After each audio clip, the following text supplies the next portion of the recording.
Satpal Singh Bhai, welcome to the Ranveer Show. Such an honor having you on the show. I love the message that you're putting out in the world. I love the way you're a modern representation of the spiritual school of Sikhism.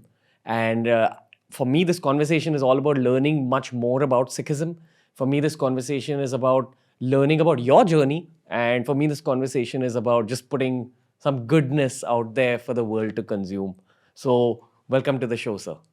Thank you so much for having me, Ranveer. It's a real pleasure. I've been following your content for quite a while, and it's so inspirational how you've taken the younger generation on your own spiritual journey and how much you're exposing people to what it means to live a busy modern life, but still have that spirituality at your core. So it's a real honor for me to be on your show as well. I'm really inspired by the work that you do.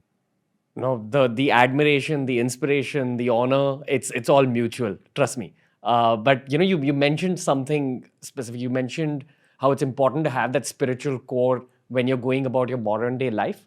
I feel modern day life, especially considering where we are as a race of human beings, it's all about speed and pace and power to some degree. You're supposed to kind of run at it with life, be it your career, be it any kind of growth. Someone once told me that if you do want to run with speed and you do want to help other people, that means there's going to be a loss of energy from you and your mind and your body. And therefore, you need to gain that energy back from somewhere else. Think of it like a petrol pump for your mind and your body and your soul. So that's how I look at spiritual learnings or even spiritual practices like meditation, like prayer. That's what all this is for me. Somewhere it is a practical, selfish kind of intention in my heart. Absolutely. And I think what's really fascinating is bringing spirituality into every aspect of your life. I grew up where religion was really just something you did on a Sunday. You went to the Gurdwara, you went to the temple, and then Monday to Saturday, you just get on with normal life. There's no part of the spirituality which feeds into your normal life. That's how I was just brought up, where something was just a add-on. Religion was just something that you added on to your life.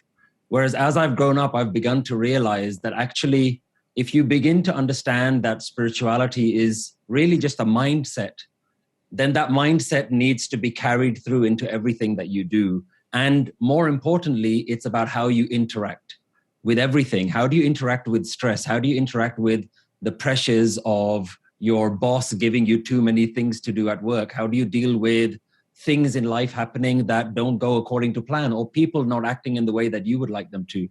All of that is spirituality to me. It's not really something to do with a different religion or something that you just add on a Sunday. Yeah, 100%. Even speaking about religions, I feel like every single religion in the world basically says the same things and it's probably interpreted differently. But what every religion says is, be a good person, help out others, help out your community, do the right thing. While I know that your message is much more spiritual, for me, the selfish angle on this conversation is I want to learn about Sikhism deeper. So for this conversation, just imagine I'm your younger brother who's just entered this world and teach me about Sikhism, Satpal Bhai. Like, I would just love to know what it is for you specifically. Be it the stories related to Sikhism, be it what it stands for in the modern day context. What is it for you? I think Sikhism has something that has massively transformed my own personal life. And everything that I talk about is very much based on something that I've experienced personally. And I think that's the beauty of it. I grew up in quite a normal Punjabi Sikh family. And for me, religion was something that I never questioned. My parents said that we belong to this religion. I said, fine. There is a God, fine. You just have to learn, go to your Punjabi class on a Sunday so you learn how to read your native language, fine. I had no problem with all of those things and I never questioned it. I never had an issue with my own personal identity or anything like that. But as I grew up and I started to learn that there was a really deeply personal aspect to it, where it wasn't about just some religious facts that you had to learn and some actions that you had to perform, but it was really something to do with who you are and how you understand yourself. I began to understand it as a psychology. And once I understood it as a mindset, and once I began to practice meditation in myself, the impact that it had on my life was so huge that I became almost like this excited little kid, like I had found some buried treasure and I just needed to tell everyone, hey, you've all been missing it. There's something amazing right here. So in my own journey, what I realized was 99% of the Sikhs that I knew had no idea of what the spiritual message was really about. They had no idea what their religion was about, even though they had been attending all the religious festivities their whole life. And once I understood how it was really about personal transformation, I couldn't help but try and help other people. My whole motivation just became, how do I go about and teach people what it means to have some God in your life, which is not some guy out there, but actually a fundamental aspect of who you are. And I think this is where I was really motivated to go deeper into the philosophy of Sikhism, to go into what Guru Nanak, who is the founder of this tradition, was really talking about, and to then figure out a way, how does this apply to me and how does this apply to other people? And that's just been my whole motivation. So what are some of those aspects? What are some of those philosophies? Like, you said that 99% of practicing Sikhs may not know about the spiritual angles of it. Could you shed some light on those spiritual angles? Yeah, absolutely. I think the first thing I realized was this old way of thinking, or my immature way of thinking, was that God was some guy out there who you just go to pray for things. So God was always an impersonal being that was out there in the sky. I like to think of it as an old man with a white beard sitting in the clouds, your typical idea of what a God is. And what I was realizing was most youngsters completely rejected that. By the time you reach the age of about 13, I've spoken to so many of them, and they say that I'm an atheist. Because by the age of 13, they said, the God that everyone keeps talking about, I haven't heard about it. It doesn't make any sense to me. And when I began to meditate and understand that there isn't a God out there, or more accurately, the God that is out there is also in here. And so the first message that Guru Nanak brought to the world was this message of oneness. And most Sikhs interpret that as there is one God. There isn't multiple gods, there's one God. But the reality is oneness is something quite different to one God. And where I began to understand it was, this body, mind, this thing that I call me is actually not me. And as I began to understand, it made me realize that all the things that I call me are nothing to do with me. So if you just take the example, let's look at this body. Did I make this body? And you say, no, I didn't make this body. It was just given to me. Did I choose my own name? No, I didn't even choose my own name. Did I choose my religion? No, I didn't. So what you begin to realize is all the things that you think is me, my identity, I began to realize none of these things are me. And so it led me on this quest. Well, is there really a me? And the teachings of Guru Nanak made me understand that the idea of me is the cause of all my problems. And I was able to reduce and simplify Guru Nanak's message into really a message of oneness, which was that we don't know who we are, and who we think we are is making us miserable. And that was the big change in my life, that I think I am me. And because I think I am me, it makes my life full of misery, because there are so many things that come with me. Me then says, well, I want this and I want that. So I have ambition, I have desires, I have frustration that life is not going according to my plan. And once you begin to realize the root cause of all of that is me, this idea that I think I am, once you're able to let go of something so close to you, which is me, you begin to realize there is no me. All that there is oneness. And that's quite an uncomfortable thing for most people. Most people are saying, well, I'm happy with being me. I don't want to let go of me. I quite like me. I just want to change everybody else. I don't want to change myself. And I realized that the biggest problem in life was really this idea of me. And over time, I just got more and more fascinated by trying to dissolve this idea of me, letting go, constantly letting go of all these things which attach onto the me, my negative thinking, my self-imposed limiting beliefs, all of these pressures that I have about, I think life should be like this and like that. And every time life doesn't turn out that way, I feel depressed, I feel anxious, I feel worried. And so it's not that I've solved all those problems in my life. I'm just able to catch myself now every time that I do that. And that's what Sikhism has really taught me, that you're able to live a totally different way of life compared to what the media and society and your parents tell you. There's a completely different way of living. Yeah. I'd like to kind of bring in a teaching from the Buddha. He said that every kind of sadness arises out of either expectation or ego. And that's pretty much kind of in line with what you're saying. Even expectation comes from a place of ego. I want that thing. But the key word is I. I want that thing because it'll give me happiness. And it's kind of a very deep spiritual lesson you've touched upon, which you may not even learn in the beginning of your own spiritual journey. It takes you some time to understand that. I also feel that this concept of God, I think it's Ikonkar, the concept you're basically talking about. And I'd love to hear what Ikonkar means to you specifically, and when you had that switch when it came to the meaning of Ikonkar. For me, I feel God is a very personal thing. It's different for everyone. It's subjective for everyone. Someone might visualize something. Someone might think of God in a certain way. What I've come to realize after 6 years of meditation and really opening up spiritually is that I feel there's some sort of an energy or a light inside you. And it's inside everybody. Even the most evil people, even the worst human beings have that energy or light inside them. And the spiritual journey just brings you closer to that light. Think of a road that goes and hits that light. The more spiritual you get, the cleaner that road gets. And that's why the habits of meditation, that's why the habits of treating people better. It cleans up and smoothens out that road to finding that light inside you. Do you look at it in a similar way? Or, I mean, I'd love to know your subjective opinion on this. Absolutely. For me, how it begun was exactly how you're describing it, was that God was no longer out there. God was something that was within me. But the more I've studied, the more I've meditated on it, I've begun to realize that God is not just something that's within me. In fact, it's absolutely everything.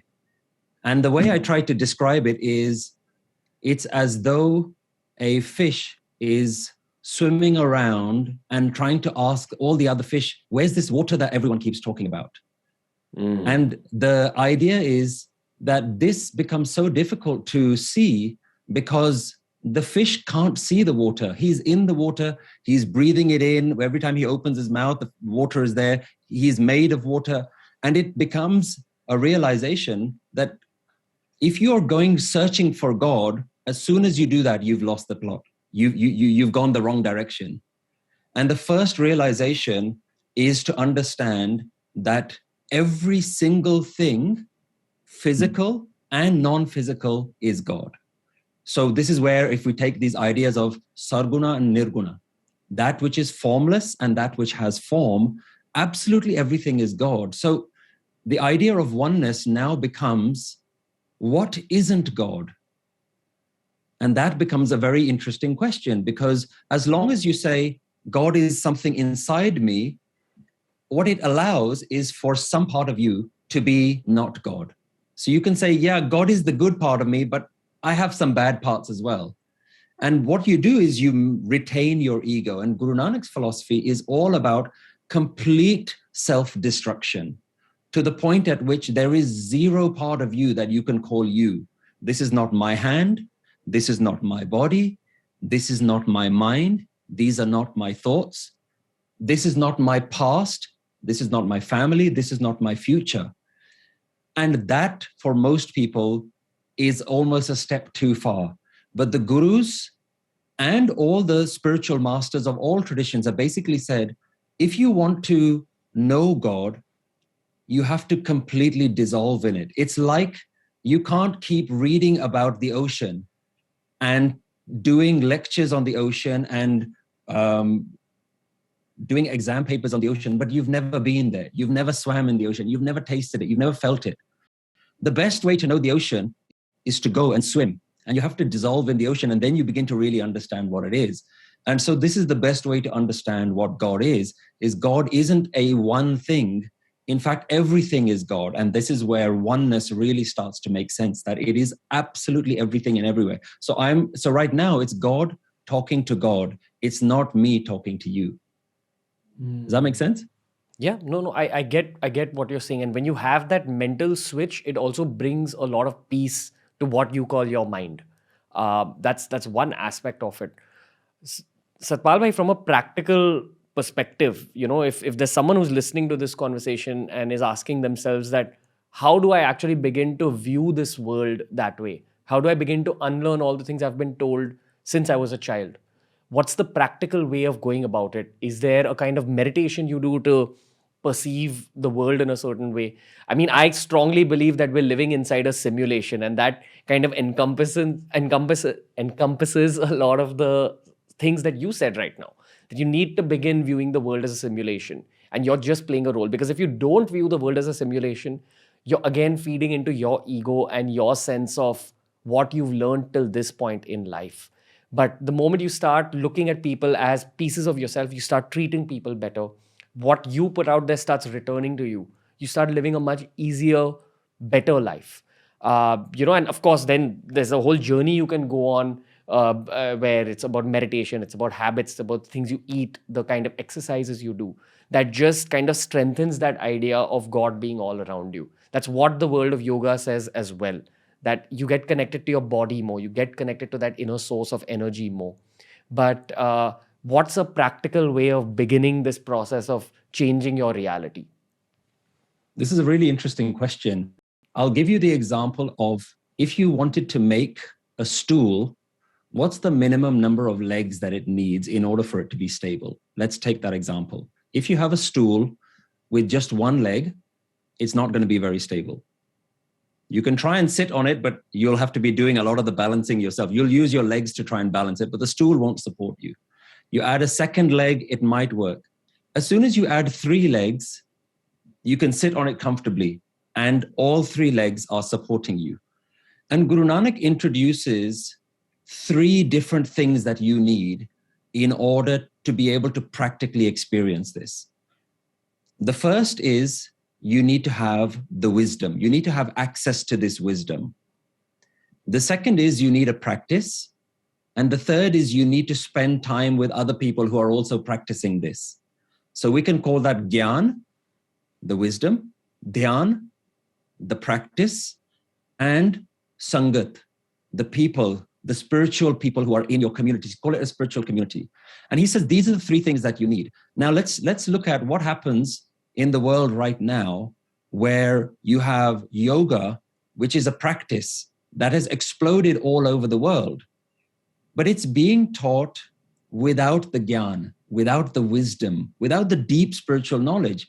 And without that spiritual knowledge, what you end up getting is things like goat yoga, beer yoga, so many ridiculous types of yoga that are out there, so-called yoga, because they're trying to position yoga in a very secular way, that, oh, well, there's no religious side of it.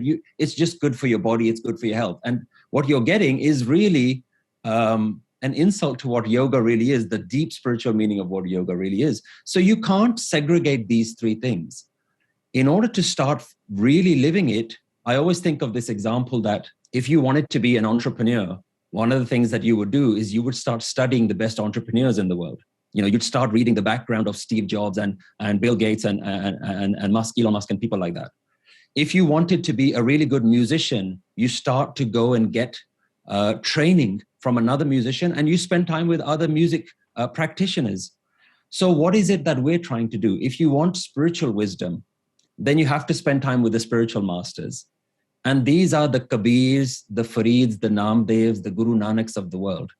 Once you spend time with them, you not only just learn the practice, but you also learn where a practice is going wrong. And then you go back and you say, Guruji, can you tell me what I did this? And then you read some more of the wisdom, and then you realize, this is where I fell down. This is where my practice is letting me down.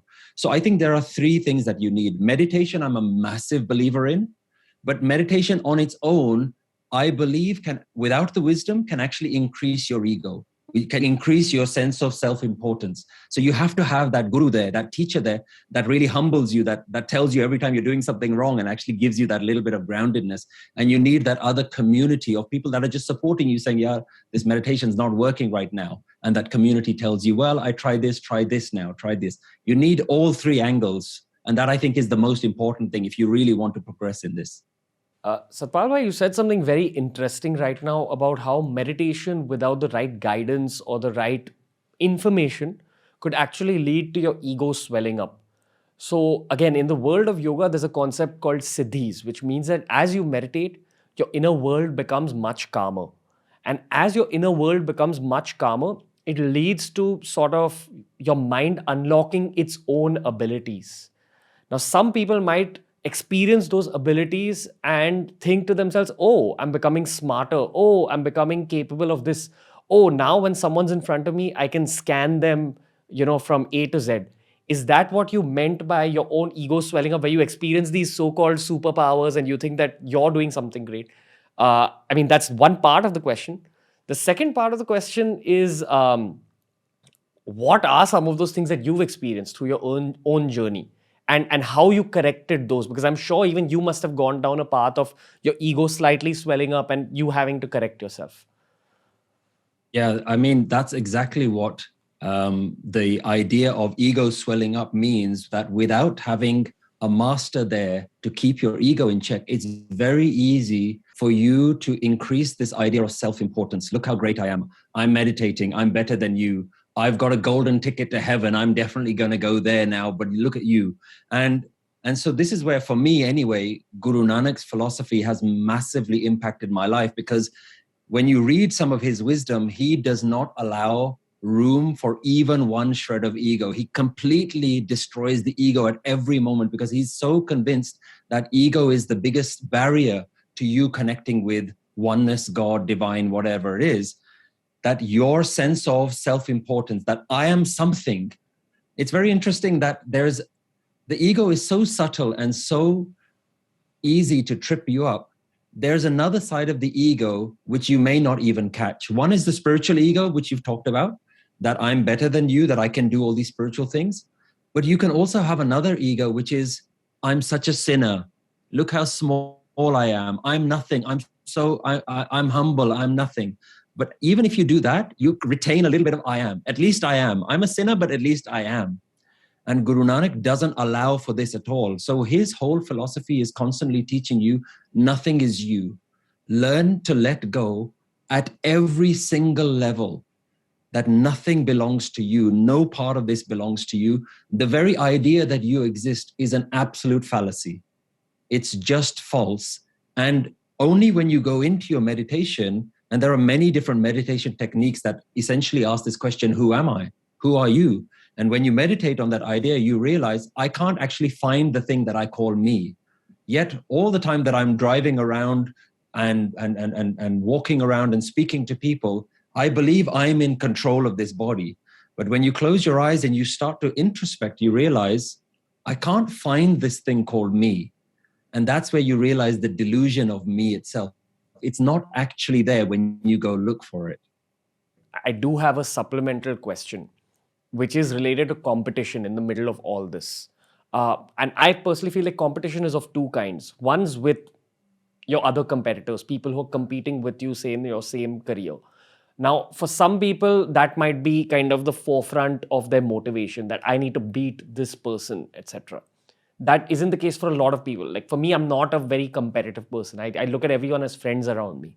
But what I do compete with is my own past, where maybe I didn't achieve what I wanted to. Maybe I didn't have the childhood that I wanted. And I'm constantly competing with myself to get ahead of that darker past. And I feel, I mean, especially after talking to you, I feel even that is wrong, because you're being harsh on yourself. So I'd love to know what the spiritual angles on competition are, because we honestly see competition bringing out our country and our culture as a whole, that I am better than you. My thought is better than yours. My political belief is better than yours. My religious belief is better than yours. But that's just going to be a source of misery for you and your mind. And we've also got influences from the West. And again, I'm not using the West to say that that's how they think wrong and this is how we think right.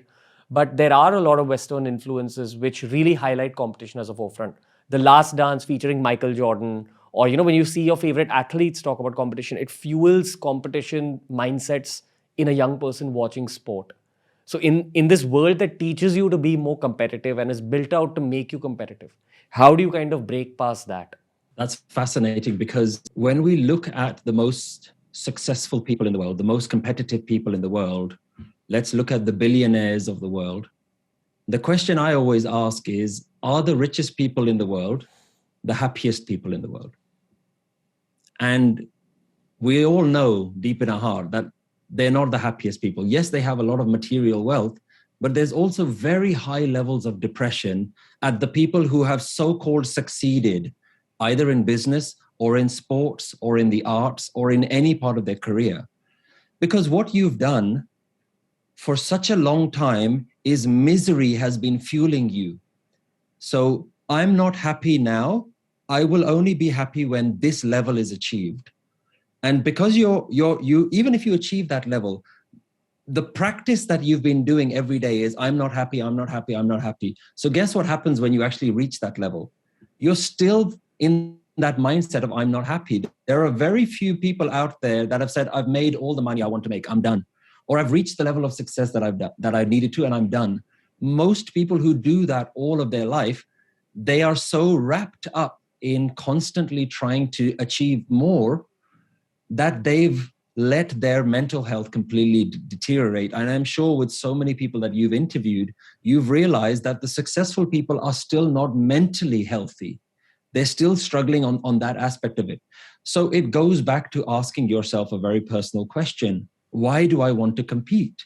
What is at the root driver for me? Is it happiness? Is it something else? Is it to please my parents? What is it?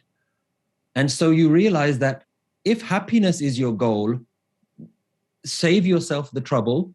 Realize right now that you can achieve material success, competitive success, but you will not get happiness in that particular method. So then you have to ask yourself the question, am I willing to do that?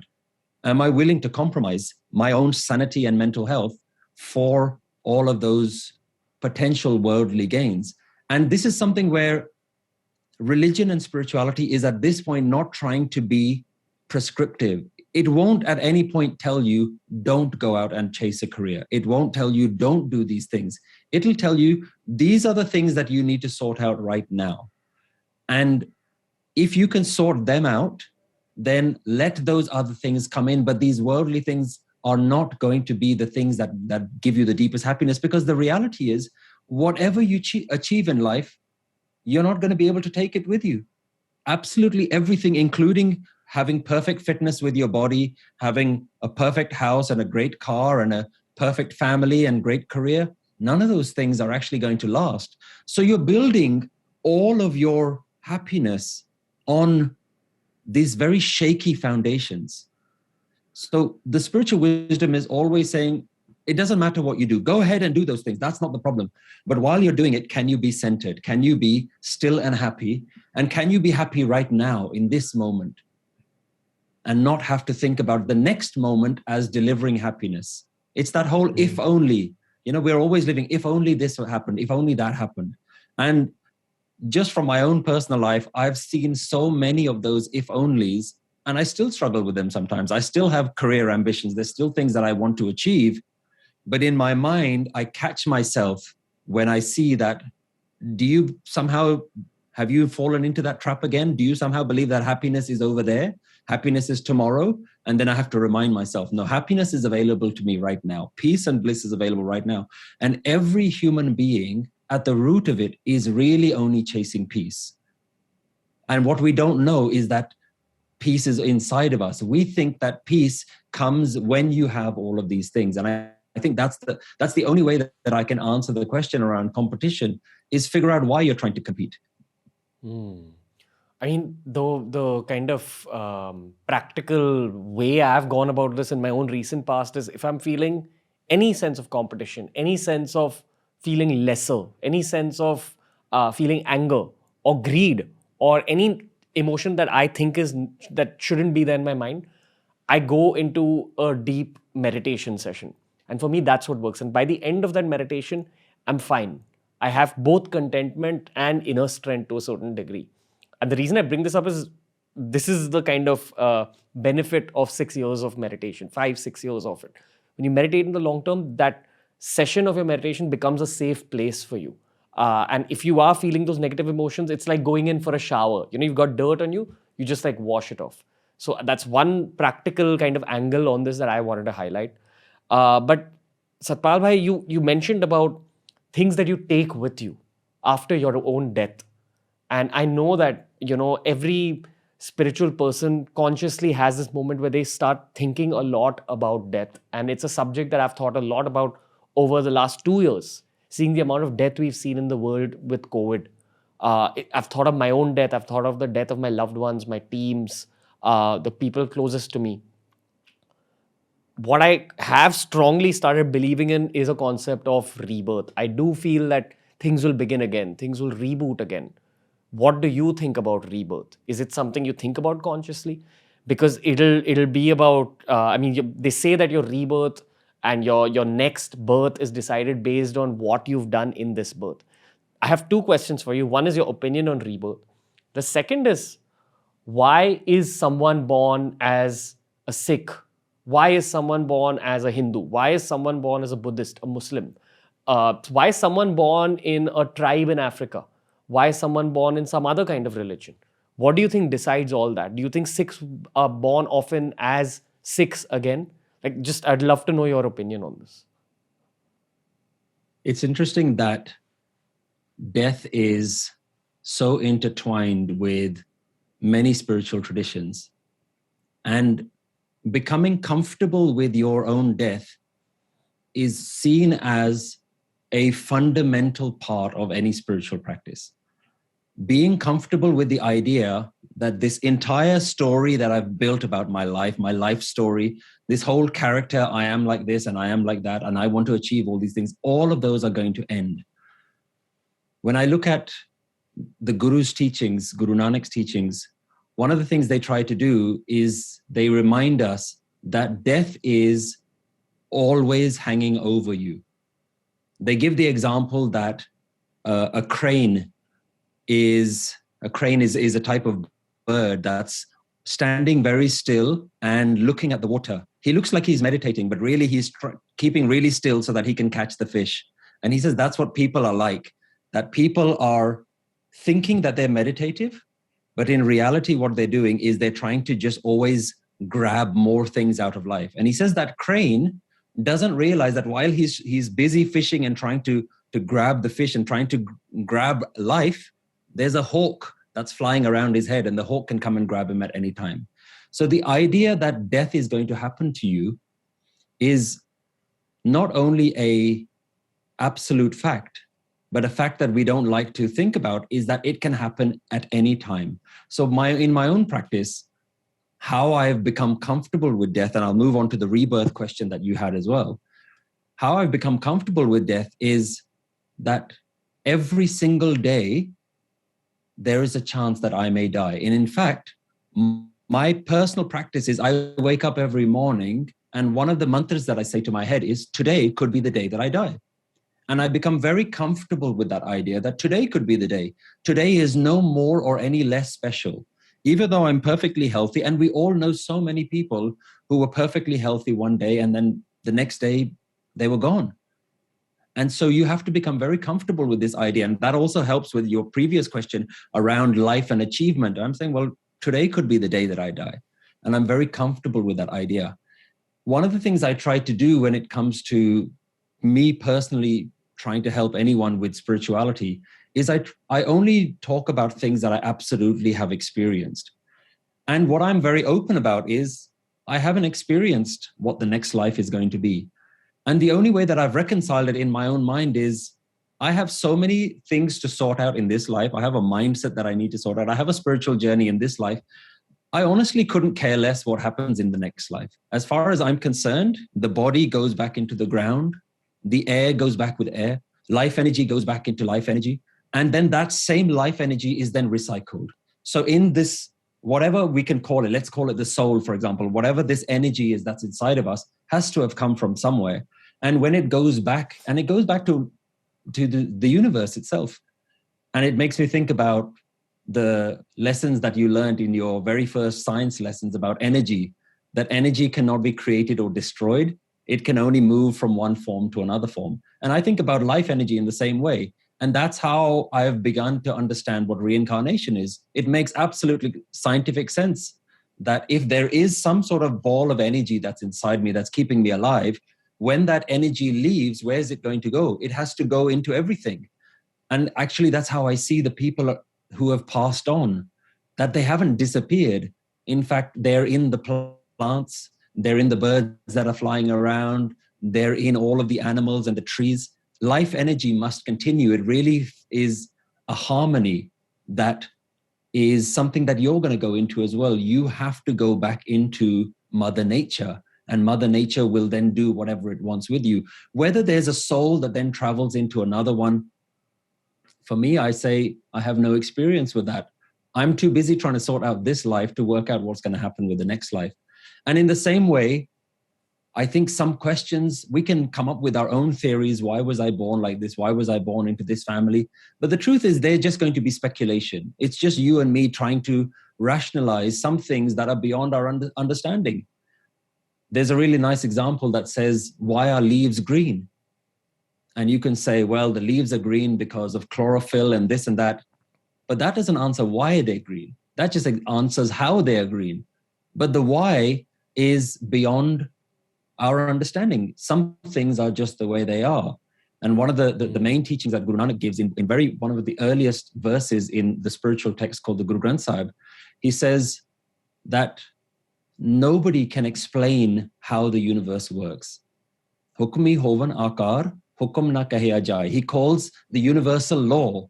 He says the universal law continues to create, but it cannot be explained. These things we can rationalize and try to come up with our own theories.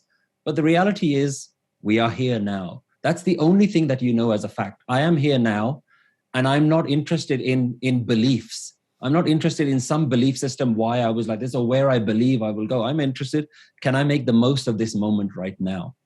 And so it allows you to just let go of even some of that spiritual debates that sometimes we love to get into. It allows you to let go of all of those things and say, I have no ability to answer that question. That is, life is just the way it is. And it allows you to just become very harmonious with whatever life is doing. You say, whatever life does, I'm okay with it. Yeah, I think the concept of humility in one's mind causes you to understand that your mind isn't capable of understanding everything. The true knowledge is knowing that you know nothing. But with the stuff that you do know, you try doing your best with that. Like everyone was not born to be a bowler. Some people are just born to be batsmen. That's what I'd say. So if you're just born to be a batsman, you focus on your batting and let go of the bowling. But you try being the best possible batsman out there. Sorry, that's a cricket reference that keeps kind of sprouting up in this podcast. I do have some more questions about Sikhism. And I come from a place of being from a Punjabi family. So every single Punjabi family is deeply connected to Sikhism in some form. It's either you've grown up going to Gurudwaras, you've grown up with a lot of Sikh friends. The one thing that I connected with when it came to Sikhism, other than the stuff you've already spoken about, I was always connected to the humility of it, the concept of Ikonkar. The other aspect that I was extremely connected to was the warrior spirit. Not to go out and be a part of war, but kind of to wake up with a warrior spirit every day. That no matter what difficulty is in front of me, if I wake up with the spirit of a warrior, it's something I could take on. And that's something that's helped me so much in my own journey of my career, in my own journey of even my meditation, my peace, that I will be able to overcome this, I'll be able to move forward. I'd love to know that warrior kind of aspect of Sikhism. Because even if we talk about the Sikh community in the modern day in India, all Indians owe a lot to the Sikh warrior community. Be it the independence movement, be it before that, when the country was undergoing invasions, the Sikhs were the first line of defense. They're the warriors that go to the forefront. So it was so inspirational for me to just be a Punjabi and kind of know that, okay, these are my brothers, who went there.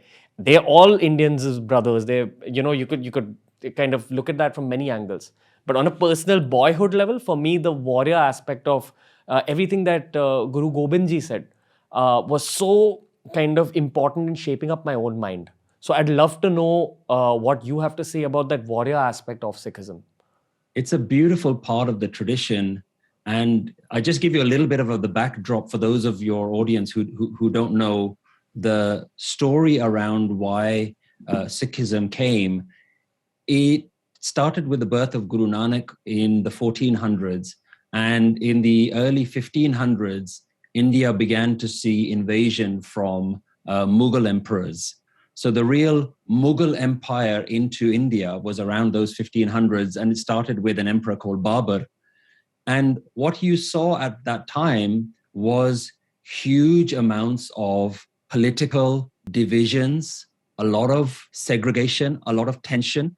And really, he was acting like a dictator, coming in and mass killing so many people because he just believed that I'm owed this country. I'll just come and take whatever I want. So if you just think about the geography of Punjab and where it started, that was where the Arab invasion started around from those sorts of areas. And so you had a group of people rise up and say, this is our home.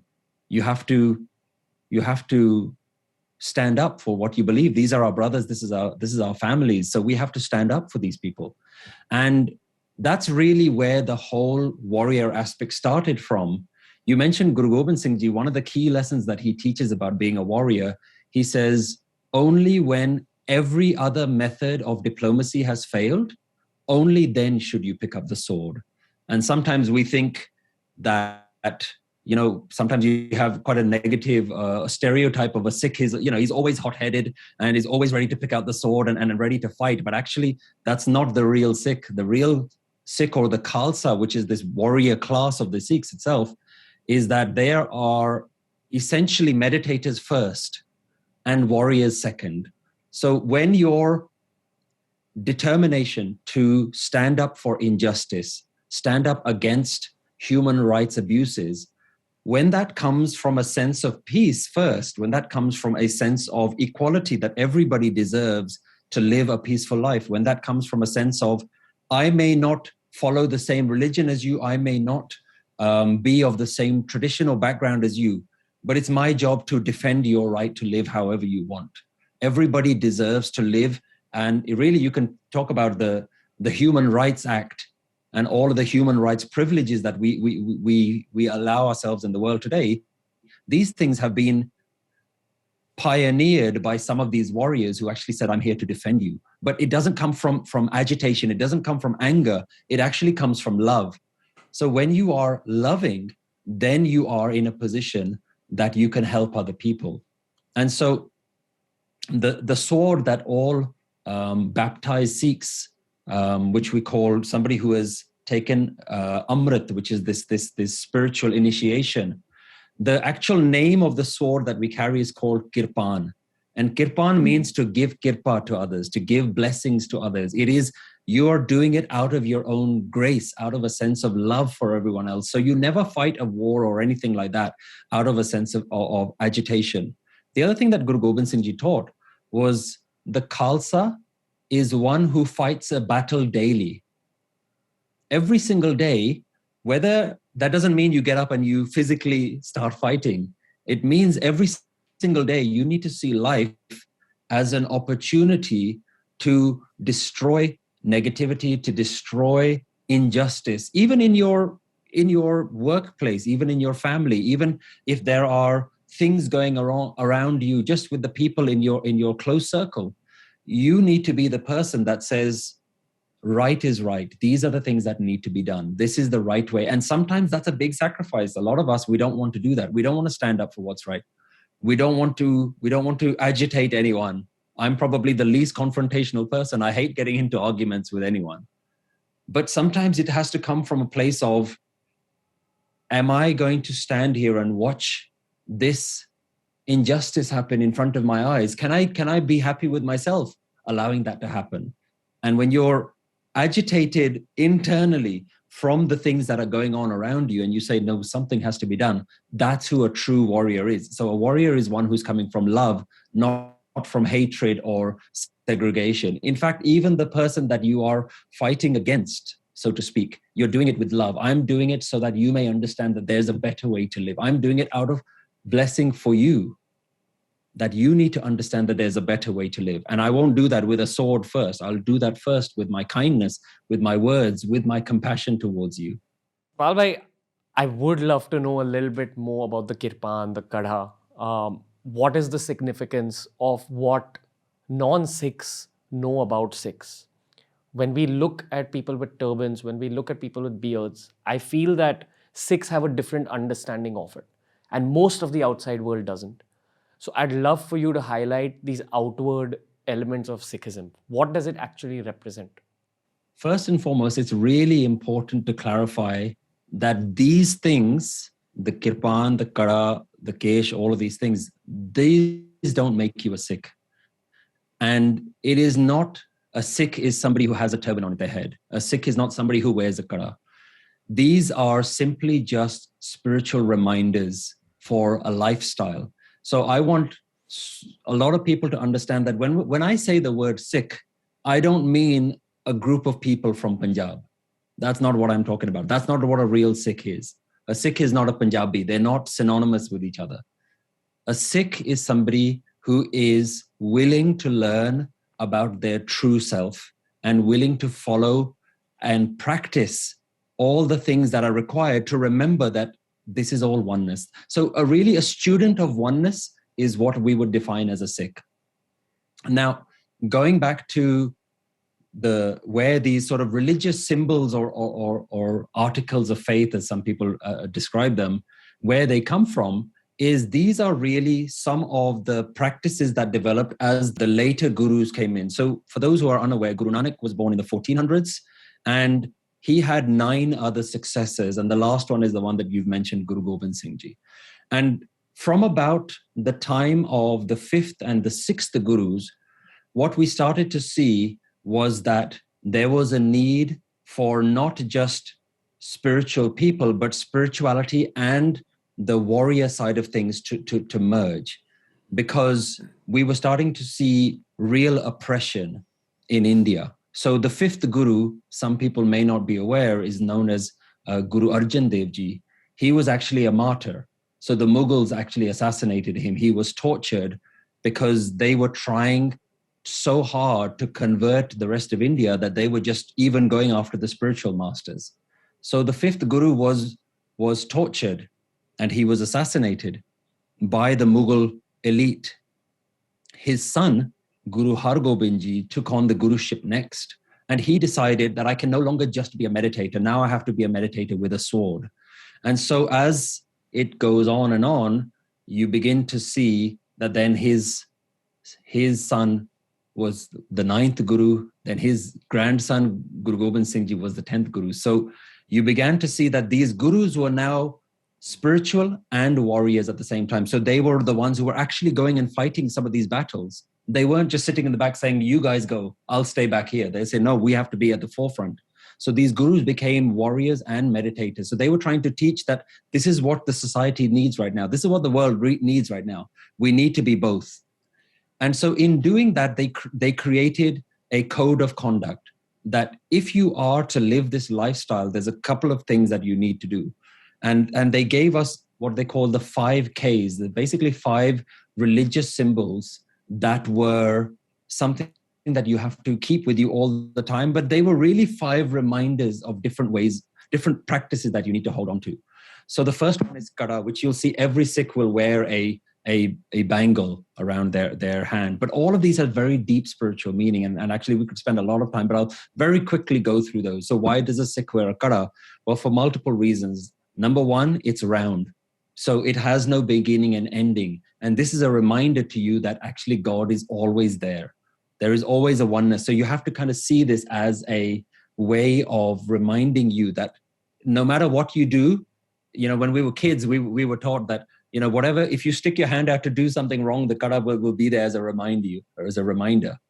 And there are so many beautiful parts of this symbolism. You see, this is intrinsic in Indian culture, that whenever a student historically would go and take on a guru, even if they were like a music teacher, some sort of teacher, the teacher would initiate and say that, I now accept you as my student, and they would wrap a string around their hand and say, I accept you as my student. So we see the Kada as the guru saying, I accept you as my student. And this is basically why every Sikh or anybody who identifies as a Sikh, even if they don't wear anything else, they basically say, this is my symbol that I belong to this guru, that I belong to this school of thinking, and I'm allowing this teacher to influence my life and teach me how to live.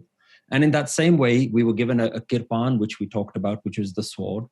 We were given kesh, and we were told that if you keep your hair completely intact, so some people are very surprised when they look at me and I tell them that I've never cut my hair from the day that I was born. So they ask, oh, how long is your hair? How long is your beard? All these sorts of questions come about. And again, these are just reminders. What is the purpose of keeping long hair? You'll begin to see all spiritual masters in all different traditions have a long hair. And there's something very beautiful about watching your hair grow, watching the color change. And it's again another reminder, when you look at yourself in the mirror, you realize I'm not in control of this body.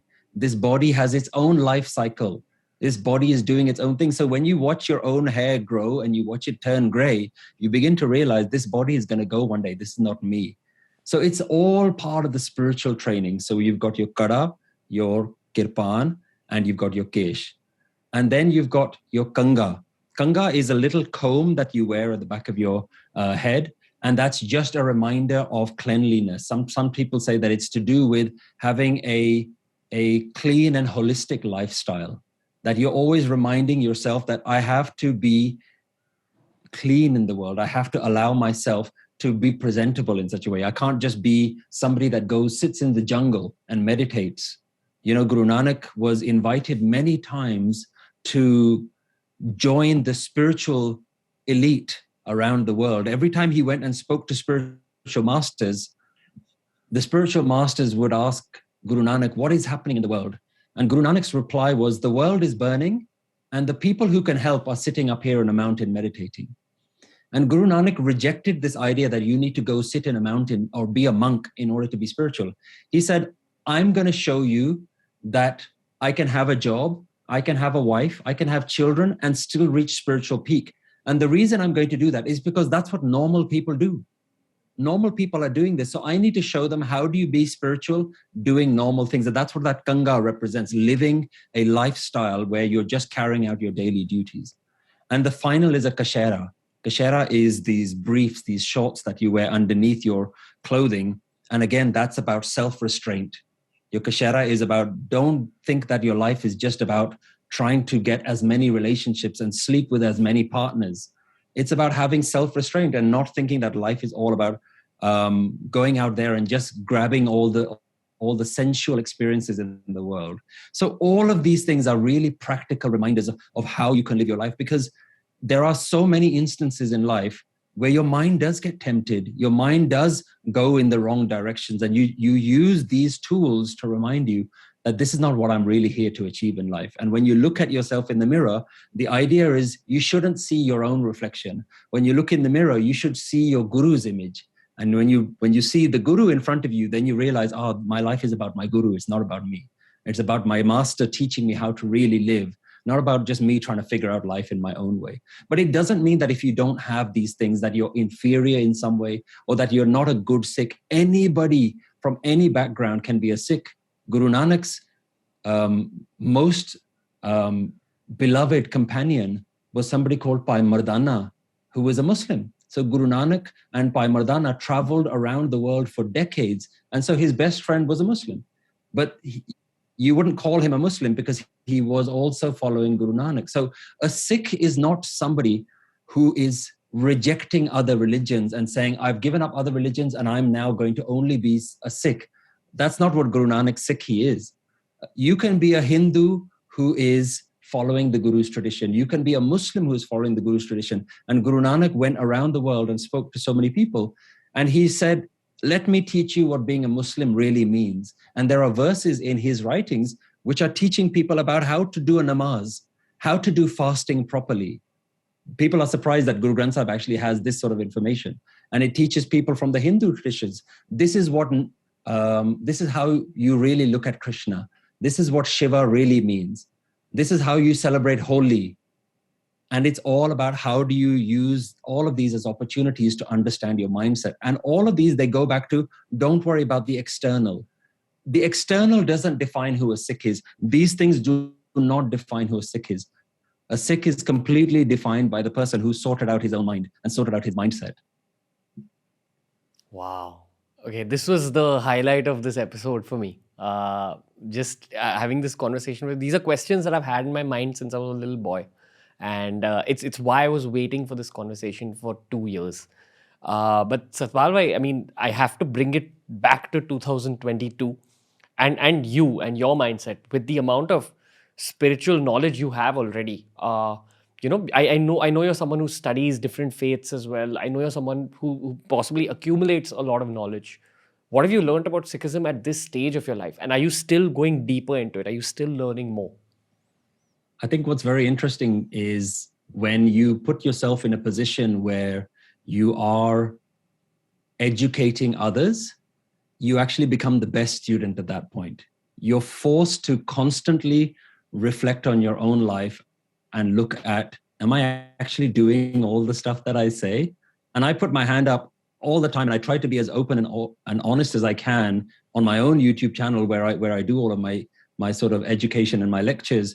Is I never at any point want people to believe that I'm somehow spiritually uplifted or somehow I'm high. Yes, I've read a lot. Yes, I've retained a lot of information, and I'm able to, I think, quite well communicate it with people.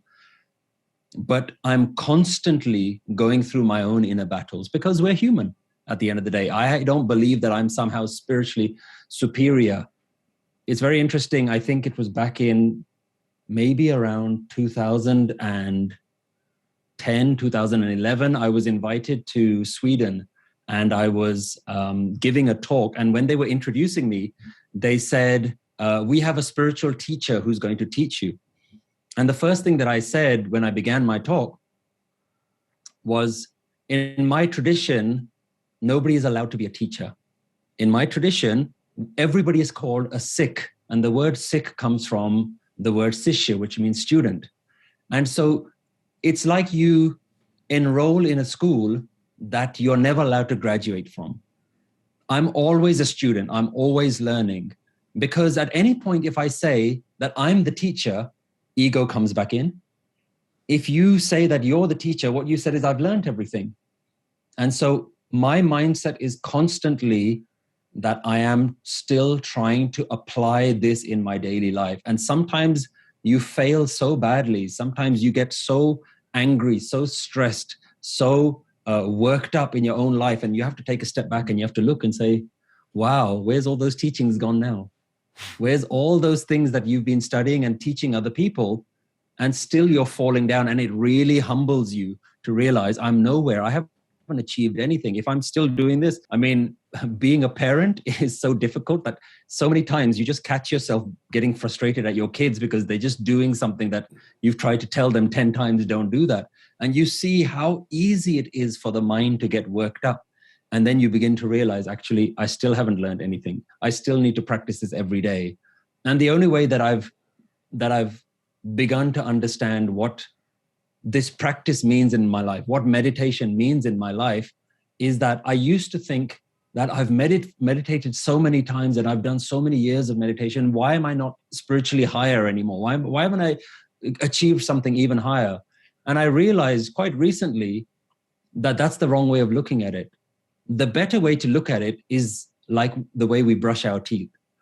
We never brush our teeth in the morning and think, why do I still need to brush my teeth? I've been brushing for so many years, and by now my teeth should be clean. We don't think like that. We all know that every day dirt accumulates, and so every morning you have to brush your teeth. And in the same way, I've begun to understand meditation in the same way, that every day my ego increases. Every day, my attachments to the world increases, and I fall down the trap of my own ego. And so a daily meditation is allowing to daily cleanse that way of thinking, to wipe the slate clean and remind myself, this is what life is really about. This is who you really are. And so I always say that I'm at ground zero. I'm at like level zero. I'm never any higher than level zero, because every day I find a way to get back down and fall down back to the ground again. What kind of meditation do you do, and how long do you sit for? For me, meditation, there are two things that I do. One is a formal practice where you sit down, you close your eyes, and you actually meditate.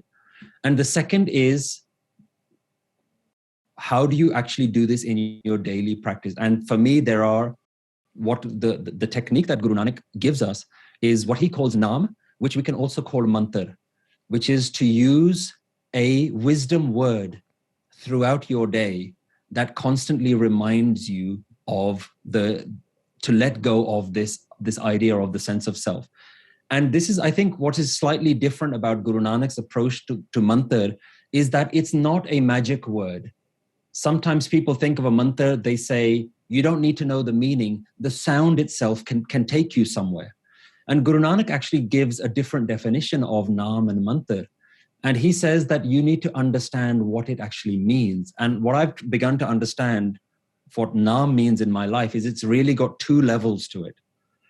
The first is, we would say, Bhagwan ka naam lena, just to call out God's name. But once you do that, you're thinking of God as somewhere else. But that's the initial stage. That's how it begins for everyone. And what it simply starts with is to just, what I call Naam, the first stage of Naam is Namo, Namaskar Karna, to just bow down. I bow to you, I bow to you. At everything, at every single thing that we see, you see the sunrise, I bow to you. I see other people, look at this beautiful baby, I bow to you. Look at this traffic jam that I'm stuck in, I bow to you. Look at this really busy, crowded marketplace, I bow to you. So that's that initial stage of Naam. And whether you sit and you do that in your practice as you're closing your eyes, or you're doing that as you go about your daily life, that I bow to you, I bow to you, I bow to you becomes so habitual. It becomes so much ingrained in your daily practice that it leads you to the second stage of what Naam does, is Naam goes from Namo, Namo, Namo to Name, Name, Name. There is no me, there is no me, there is no me. Even this, I bow to you, there is no me. And so for me, the whole purpose of meditation is to dissolve the sense of I am, dissolve the sense of ego, that I am something, that I, and this is the real difficulty of what I believe Guru Nanak's technique is that he's not allowing you to say meditation is for you to improve your career. Meditation is for you to get to call God. Most people do God as Naam and mantra jap as God calling. It's almost as though you're sitting here and saying, come on, God, come on, God, come on, God. And then God doesn't come and they say, okay, I'll try again. I'll see you next week. I'll try again. So what I try to do with my own meditation is I am reminding myself to let go of the idea of me. And whether I do that sitting down or whether I'm doing it as I'm walking around is constantly just reminding me that life is not about me. This body is not about me. This situation that is happening right now is not about me. I'm here, I'm participating in it, but I'm not here as a real sense of self. It is God talking to God. This is oneness talking to oneness. And the amount of peace that brings in your life. And it doesn't mean that you don't do anything. It doesn't mean that you don't react or you don't act or respond to the certain situation. It means that you're able to just be in complete flow and harmony. And that to me is what the real meditation is trying to get you to, where you completely accept whatever life is doing, even if that means that you may need to respond in a particular way. I think a lot of the times when people have heard me talk online, they think that when I talk about acceptance, which is one of the big subjects that I try and share, is they think, well, I've got a really difficult person in my home right now who's abusing me. Do I need to accept that? And they think that acceptance means inaction. And that's not the same. They're not the same thing. And for me, my meditation is constantly just trying to remind myself that whatever is happening in life, I'm okay with it, even if it means that I need to do something about it. I'm coming from a sense of peace. So for me, meditation is something that is just happening 24 hours a day when I remember to do it. That's the goal, to try and be that in that space 24 hours a day. But I'm not stopping myself from meditating. One of the best experiences I used to have when I was sitting on the train going to work every day, going into London, and I'm experiencing these deep senses of joy and bliss and euphoria. And I'm looking around me and everybody else is on their iPhones and reading the newspaper, and everybody looks miserable. And I'm thinking, wow, this is possible wherever anything is happening. And I think that's what you begin to realize, that meditation has the ability to lift you up in all scenarios of life. And I think that's, to me, where you've begun to understand that meditation isn't something that you just do for 5 minutes or 10 minutes a day, or even if you do it for an hour. It's the real world application where meditation really counts. And that's what I try to practice as much as possible. Wow. Satpal bhai, just speaking to you left me feeling extremely calm by the end of this 1 hour or so that we've recorded. I asked you a lot of my personal questions, and that for me is what I save for these spiritual podcasts. So while I have a ton of questions about Sikhism, about the universe, about how to go about your daily life from that place of the Sikhi thought process, I think we'll save that for another episode, because I want people to go back to the beginning of this episode and reabsorb some of it, because some of the stuff you've spoken about is a little heavy. And I feel that with these kind of podcasts, people do need to retain things to really kind of get the nectar out of this. So just want to conclude this episode with me bowing down to you genuinely from my heart. I know that I know the humble way that you look at life, but I do feel that you are a big kind of channel for God's work to be done in this world. So it was an honor hosting you on the show, sir. Really, it was an absolute pleasure as well. I said to you offline that I'm so inspired by the work that you do.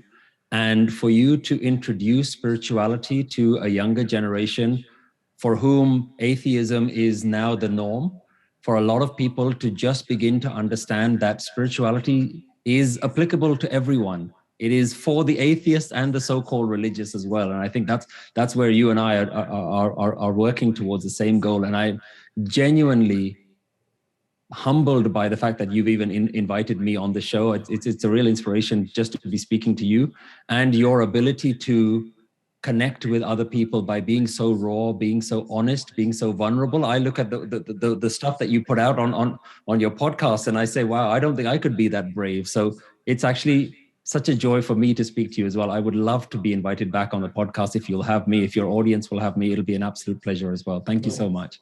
I think there's hundreds of episodes that we're supposed to do together. And Satpal bhai, I'm hoping to have you in person for the next one. I'm sure we're going to do countless episodes, but that's the number of questions I have. So genuinely, thank you for being a part of this, sir. And I hope my absolute pleasure. I hope this conversation goes out to the right minds, the people who need this. So thank you. Thank you so much for watching, and I hope you benefited from that. If you'd like to help us create more spiritual content, then head over to our website, nanaknaam.org/donate, and think about setting up a regular monthly donation. We're a 100% non-profit organization, so all the donations that you give us go directly into the charity and that help us to create and share Gurmat spiritual wisdom.